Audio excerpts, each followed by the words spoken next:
అనంతపురం జిల్లా తాడిపత్రిలో రాజకీయ ఉద్రిక్తతలు చెలరేగాయి. వైసీపీ నేత మాచి market yard vice chairman Obul రెడ్డిపై గుర్తు తెలియని దుండగులు దాడి చేశారు. ఐశ్వర్య విల్లాస్ బైపాస్ రోడ్డుపై జరిగిన ఈ ఘటనలో ఓబుల్ రెడ్డి తీవ్రంగా గాయపడ్డారు. దాడి అనంతరం ఆయనను ముళ్లకంపలోకి తోసేసినట్లు సమాచారం. అపస్మారక స్థితిలో ఉన్న ఓబుల్ రెడ్డిని స్థానికులు ముందుగా తాడిపత్రి ప్రభుత్వ ఆసుపత్రికి తరలించారు. ఇక అనంతరం మెరుగైన చికిత్స కోసం అనంతపురం ఆసుపత్రికి తరలించారు. ఈ ఘటనపై ఓబుల్ రెడ్డి సంచలన ఆరోపణలు చేశారు. జేసీ వర్గీలే దాడి చేశారని అన్నారు. ఇదే అంశంపై మాచి ఎమ్మెల్యే కేతిరెడ్డి పెద్దారెడ్డి స్పందించారు. దాడిని తీవ్రంగా ఖండిస్తూ దాడి చేసిన వారిపై కఠిన చర్యలు తీసుకోవాలని డిమాండ్ చేశారు. ఈ ఘటనపై కేసు నమోదు చేసి దర్యాప్తు ప్రారంభించినట్లు పోలీసులు వెల్లడించారు. దాడి వెనుక ఉన్న కారణాలపై విచారణ కొనసాగిస్తున్నామని పోలీసులు స్పష్టం చేశారు.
ఇక ఇదే ఘటనకు సంబంధించి మరింత సమాచారాన్ని మా ప్రతినిధి ప్రకాష్ అందిస్తారు. ప్రకాష్, చెప్పండి.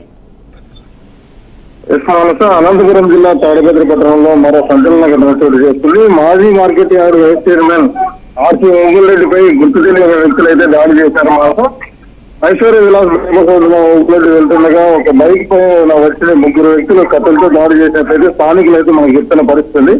అయితే దాడిలో తీవ్రంగా గాయపడిన ఓబుల్ రెడ్డిని తాడిపత్రి ప్రభుత్వ ఆసుపత్రికి అయితే తరలించిన పరిస్థితి.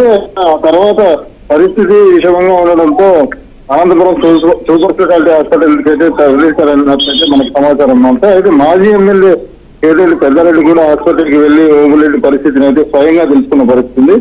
దాడి జరిగిన విషయం తెలుసుకున్న పోలీసులు అయితే ఘటనా స్థలానికి చేరుకుని అంతా ఆధారాలు అయితే ప్రస్తుతం అయితే సేకరిస్తున్న పరిస్థితి. అయితే మొత్తం వ్యవహారం వెనుక ఎవరున్నారనే దానిపై పోలీసులు కేసు నమోదు చేసి దర్యాప్తు ప్రారంభించారు. అయితే తాడిపత్రి రాజకీయాల్లో ఈ దాడి పెద్ద చర్చకైతే దారి తీసింది. స్థానికంగా ఉధృత వాతావరణం నెలకొందని అయితే మనం చెప్పుకోవచ్చు. అయితే ప్రకాష్, చెప్పండి, ఓబుల్ రెడ్డిపై దాడి చేసిన దుండగులు ఎవరు? ఇదేమైనా రాజకీయ కోణంలో అనిపిస్తుందా? అయితే ప్రస్తుతం ఉన్న కూటమి ప్రభుత్వం పైన అనుమానాలు ఉన్నట్టు ప్రస్తుతం స్థానికులు అయితే కొంతమంది అనుమానాలు అయితే వ్యక్తం చేస్తున్న పరిస్థితి. అయితే ఎందుకంటే ఓబుల్ రెడ్డి వైఎస్ఆర్సీపీ పార్టీకి చెందిన వ్యక్తి కాబట్టి ఇలాంటి కోణంలో కూడా ఆలోచించడం పరిస్థితి ఉంది. అయితే పోలీసులు మాత్రం దాడి ఎలా జరిగిందనే కోణంలోనే ఘటనా స్థలానికి చేరుకుని అక్కడ ఆధారాలు సేకరించే పనిలో నిమగ్నమై ఉన్నారనేది మనకున్న సమాచారం. Okay, thank you Prakash.